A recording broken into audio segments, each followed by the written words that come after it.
ఓం మహాగణాధిపతయే నమః. ఓం గురుభ్యో నమః. ఓం శ్రీమాత్రే నమః. పరమేశ్వర స్వరూపమైనటువంటి జ్యోతిష, వాస్తు మరియు ఇతర అనేకమైనటువంటి శాస్త్రములను మనకు అందించినటువంటి మహర్షులకి నమస్కారం. హయగ్రీవ హయగ్రీవ హయగ్రీవేతియో వధేత్తస్య నిస్సరతే వాణి జహ్నుకన్యా ప్రవాహవత్. అరుణాం కరుణాతరంగితాక్షీం ధృతపాశాంకుశపుష్పబాణచాపాం అనిమాదిభిరావృతాం మయూకైః అహమిత్యేవ విభావయే భవానీం. శ్రీమాత్రే నమః. ప్రేక్షకులకి ఆ లలితాంబిక అమ్మవారి యొక్క అనుగ్రహం పరిపూర్ణంగా కలగాలని మనస్ఫూర్తిగా కోరుకుంటూ, మనం ఇప్పుడు చెప్పబోయేటువంటి అంశాలు ఏవైతే ఉన్నాయో అవి చెప్తుంది నేనైనప్పటికీ కూడా చెప్పేసిన సాక్షాత్ లలిత అమ్మవారిగా భావిస్తూ, మనకి చాలామంది నన్ను అడిగినటువంటి ప్రశ్న ఏమిటంటే 2024 చాలా దారుణమైనటువంటి స్థితుల్లోకి వెళ్ళిపోయింది. అదిగాక మనకు క్రోధినామ సంవత్సరం కలిసి రావడం వల్ల ఒకవైపు అంటే జలప్రలయాలు కానివ్వండి, లేనట్లయితే ఉద్యోగ సంబంధించిన విషయంలో విదేశాల్లో ఉండేటువంటి వారికి విదేశీ ఉద్యోగ సంబంధించిన విషయంలో అనేకమైన ఇబ్బందులు కానివ్వండి, గొడవలు కానివ్వండి, ఎంతో గందరగోళ పరిస్థితులు ఏర్పడ్డాయి కదా. కనీసం 2025 అయినా బాగుంటుందా, ఇంకా 3 నెలల్లో రాబోయేటువంటి 2025 ఎలా ఉండబోతుంది, కొంచెమైనా ఆశాజనకంగా ఉంటుందా అనేటువంటిది అడిగారు. దాన్ని బట్టి నేను ముందుగా చెప్పడం జరుగుతుంది ఇది. సో ఇక్కడ దేశవ్యాప్తంగా ప్రపంచవ్యాప్తంగా ఉండేటువంటి సంఘటనలు, అదేవిధంగా మీ యొక్క పర్సనల్ చార్ట్ రీత్యా మీ జాతచక్రంలో ఉండేటువంటి కాంబినేషన్స్ అంటే మీ personal chart is different, but మీ రాశి రీత్యా మీ లగ్న రీత్యా ఈ యొక్క గురువు కానీ శని కానీ రాహుకేతులు కానీ మనకి 2025వ సంవత్సరంలో ఎప్పుడు మారుతున్నారని చూసుకున్నట్లయితే, మనకి గురువు మే 15కు మారుతున్నాడు. అప్పటి వరకు మనకు వృషభ రాశిలోనే ఉంటాడు. శని భగవానుడు 30 మార్చిను మారుతున్నాడు. రాహుకేతువులు ఏంటంటే 30 మే నుంచి మారుతున్నారు 2025లో. కాబట్టి ఈ గ్రహాలు మారే వరకు ఉండేటువంటి ఫలితాలు, మారిన తర్వాత ఉండేటువంటి ఫలితాలు 2025 సంవత్సరంలో అందరికీ ఎటువంటి ఫలితాలు కలగనున్నాయి, మరియు ఏం చేసుకోవాలి మీరు అనేటువంటి విషయం మనం ఇప్పుడు తెలుసుకుందాం. కుంభలగ్నము, కుంభరాశి, కుంభం వారికి కనుక చూసుకున్నట్లయితే ప్రధానంగా ఇక్కడ మీ యొక్క రాశి నుంచి లేదా లగ్నం నుంచి ఈ యొక్క 2025 సంవత్సరంలో ఎలా ఉండబోతుంది. చాలామంది అడుగుతున్నారు, ఏమంటే 2024 చాలా దారుణంగా చూసాం మనం లాస్ట్ టైం మనం చెప్పుకున్నట్టుగా మీనంలో రాహు ఉన్నందుకు జలప్రలయాలు కానివ్వండి, ఇట్లాంటివన్నీ జరిగాయి కదా. మరి 2025 ఎలా ఉంటుంది అంటే ఇక్కడ ఒకటే గుర్తుపెట్టుకోండి, డిసెంబర్ నుంచి జనవరి మారగానే మారదు ఎప్పుడు కూడా. గ్రహాలు మార్పు లేదా సంవత్సరం మార్పు ఖచ్చితంగా క్రోధినామ సంవత్సరం కంటే విశ్వవసు అనేటువంటి సంవత్సరం అందరికీ ధన సమృద్ధిని ఇస్తుంది అని చెప్తుంటాయి శాస్త్రాలు. కాబట్టి గొడవలు ఇవన్నీ చాలా మటుకు తగ్గుతాయని చెప్పుకోవచ్చు. మరి జలప్రలయాలు, ఇది కుంభరాశిలోకి మారతాడు రాహు. కుంభంలోకి ఎప్పుడైతే మారతాడో, కుంభం అర్ధజల రాశి ఉంటాయి కానీ అంత ఎక్కువ ఉండవు, తక్కువగా ఉంటాయి గతంతో పోల్చుకున్నట్లయితే వర్షాలు కానీ ఇవన్నీ. కాకపోతే ఇక్కడ మనకి ఏ ప్లానెట్స్ ఏ తారీఖుల్లో మారుతున్నాయని చూసుకున్నట్లయితే, రాశిలోకి రాహు మారుతున్నాడు, రాశి నుంచి శని ముందుకెళ్తున్నాడు. దీనివల్ల ఏమిటి, విదేశీ యోగాన్ని ఇస్తాడు రాహు. ఇక్కడ ఎప్పుడైతే మార్చి 30వ తేదీ వస్తుందో అక్కడి నుంచి విదేశాలకు వెళ్ళాలనే ప్రయత్నం చేసేవారికి విదేశీ యోగం. కాకపోతే కొంత ఇమాజినేషన్స్ పెరగడం, కాస్త తల్లిగారి ఆరోగ్య విషయంలో ఎప్పుడైతే రాహు మారుతాడో కుంభం వారు కొంత జాగ్రత్తగా ఉండాలి. వీళ్ళు కూడా కొన్ని ఊహలు, కొన్ని ఇమాజినేషన్స్, రకరకాల ఆలోచనలు ఇవి పెరుగుతూ ఉంటాయి చెప్పాలంటే. అదేవిధంగా ఈ 7వ స్థానంలో ఎప్పుడైతే కేతు యొక్క సంచారం ఉందో, కొంతమంది చూడండి మీరు ఒక దగ్గర ఉండడం, జీవిత భాగస్వామి ఏదైనా విదేశాలకు వెళ్ళడం, ఉద్యోగరీత్యా అలాంటి ఫలితాలు ఇస్తూ ఉంటుంది అక్కడ. దీంతోపాటు శని 2వ స్థానంలోకి మారుతున్నందుకు ఇక్కడ పర్టికులర్గా ఏంటంటే ఏలినాడు శని ప్రభావంలో 2లోకి వెళ్తున్నాడు. కాబట్టి ఏమిటి, ఇక్కడ రాశిలో ఉన్నటువంటి శని ప్రభావం ఎప్పుడైతే తగ్గిందో చాలా మటుకు స్ట్రెస్ తగ్గుతుంది. కానీ 2లోకి వెళ్ళినటువంటి శని ఏంటంటే గురు రాశుల్లో ఉన్నందుకు ఏదైనా ఇన్కమ్స్, టీచింగ్, ట్రైనింగ్, కన్సల్టెన్సీ రిలేటెడ్గా ఇన్కమ్స్ పెరుగుతాయి. రెండవది ఏంటంటే ఇక్కడ గురువు పంచమంలోకి వెళ్తున్నాడు. దీనివల్ల ఏమిటంటే కాస్త ఈవెంట్ మేనేజ్మెంట్స్, లేనట్లయితే క్రియేటివ్ ఫీల్డ్స్లో ఉండేటువంటి వారికి, టీచింగ్ లైన్స్లో ఉండేటువంటి వారికి, సంతానం కోసం ప్రయత్నం చేసేటువంటి వారికి చాలా బాగుంటుందని చెప్పుకోవచ్చు.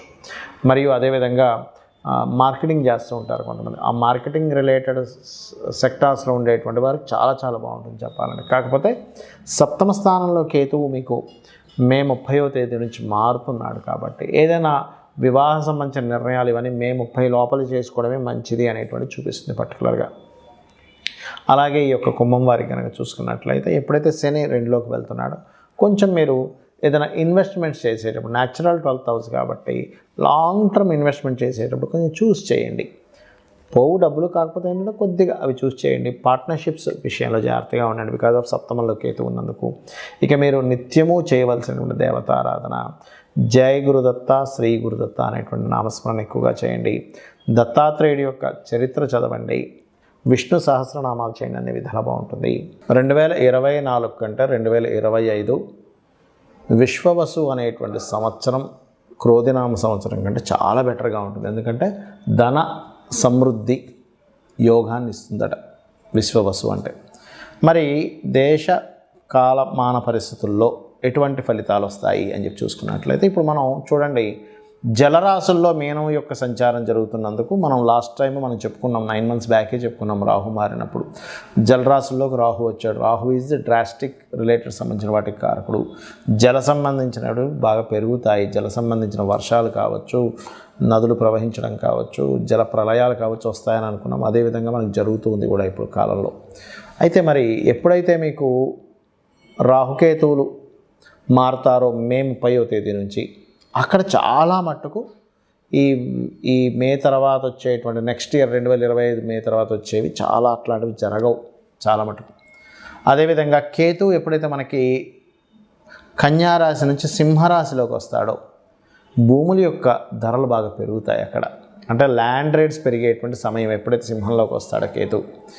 మరి సింహంలోకి వచ్చిన కేతువు ఏం చేస్తాడండి, కొన్ని అధికారాల్లో ఉండేటువంటి కొంతమందిని బదిలీ చేస్తాడు. అది ఎంపీ లెవెల్ కావచ్చు, ఎమ్మెల్యే లెవెల్ కావచ్చు, సీఎం లెవెల్ కావచ్చు, పిఎం లెవెల్లో కావచ్చు.